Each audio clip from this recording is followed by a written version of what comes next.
Good morning mga ka-wild honeybee. Ngayon, mag-aahon tayo ng bibi sa bundok. Ayan, nakasakay sa kabayo.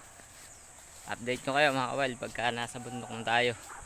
Doon tayo pupunta sa bundok na yung mataas. Doon yung bundok na yan. Yan tayo aahon.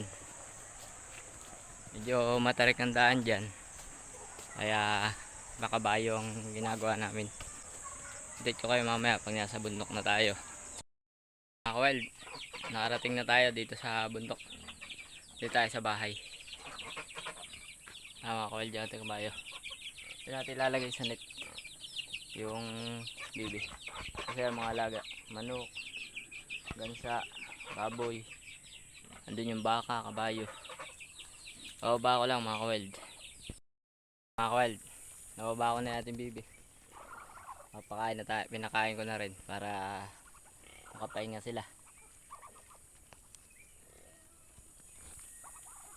Kaya mga ka-wild, hanggang sa muli ng ating paggagala. At maulan na ngayon, hindi na tayo masyado makagala, hindi tayo makapaghanap ng pukuyutan, kaya pasalit-salit na lang pag uminit saka tayo makakagala.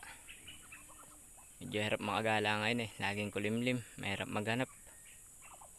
Kaya mga ka-wild, hanggang sa muli ng ating paggagala o paghahanap ng wild honeybee.